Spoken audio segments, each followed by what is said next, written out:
Retirement is all about planning ahead. And as we approach the holiday season and the end of the year, there are several things that you can do to maximize your retirement and tax benefits.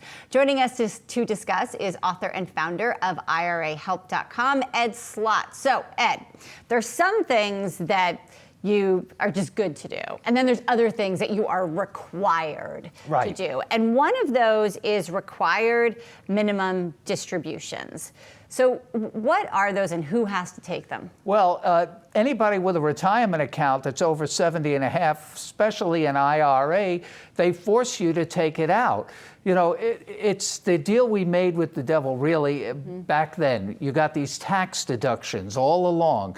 But at some point, the government said, look, we're sick and tired of waiting for you to drop dead, and we want our money back. That's called required minimum distributions. At some point, the tax shelter has to end, and the money has to come out. So it generally affects people over 70 and a half that have to take based on their life expectancy.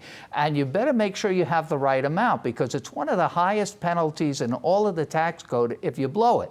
50% penalty on the amount you should have taken but didn't. Bam. What happens if you forget? Well, you can... Do you get like 6 months or something? No, you don't get any time. Really? They're just like 50%? No, you make it up. It's good you ask that question, because that's the most common question, because people wake up at the end of the, next year and say, they go to their tax preparer, I forgot to take it. Yeah. Well, you file a waiver with the IRS. Takes a little paperwork. It's part of your tax return. It's a Form 5329. You give an excuse like, I didn't know what I was doing, medical, death, anything. Okay. You don't have to say a lot, and they'll probably waive the penalty, but you must make up that distribution. But there are other people that have required distributions that are not over 70 and a half. Beneficiaries who inherit have to start taking, maybe if they inherit at 40, they have to start taking. And another group that's a kind of a new group, Roth IRA beneficiaries. Roth IRAs are kind of new, only been around 20 years. And most people know one of the big benefits, besides that it's all tax-free, is that while you're alive, during your lifetime, there are no required minimum distributions from Roths. That's great. You can keep it going forever. But when you die and a non-spouse, like a child or grandchild, inherits, they do have required distributions. And the same 50% penalty applies to them. Can you imagine getting a 50% penalty on a distribution that would have been tax-free if you only knew to take it? On money you might not have known you had. I'm ill thinking about it. Yeah. Ed, when we talk about, we're talking about a lot of different, I guess they're loopholes, but just sort of rules that are in the tax code. Obviously, we had a very large change to the tax code about 18 months ago. Right. When you work with your clients, are you seeing people still working through things that had changed back in December 2017?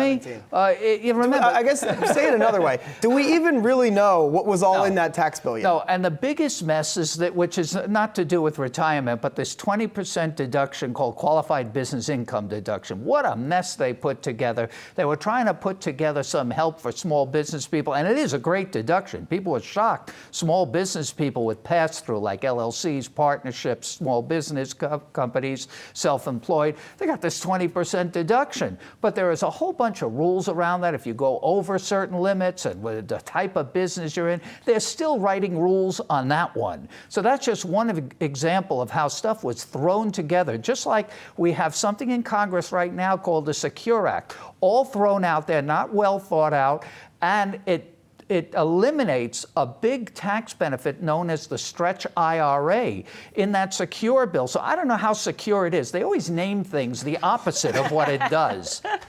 There's a well-known money manager out today suggesting that the Dow could hit 650,000 in the next 50 years, and he was really playing up the effect of compounding. What would you say to people looking to retire when they see headlines like that? A Roth IRA.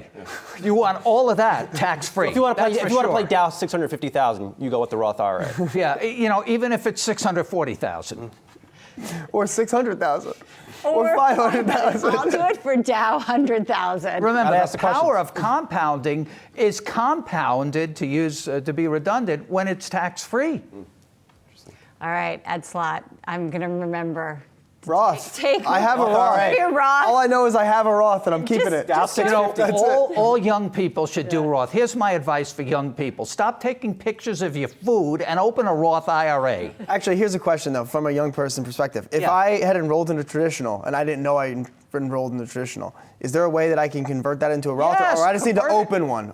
No, convert it to a Roth. Many young there a people are penalty? low. No, you pay a tax. You could call You that have a to pay penalty. the money, though. Yeah, but maybe you're in a he low should- bracket. Yeah, The but- tax rates are all-time low. But The where whole- stocks are at all-time highs almost. Maybe he should be waiting for a sell-off. No. Do it now. It's the tax rates. You'll make more money on taxes. That's the best investment you can make because taxes will always go up.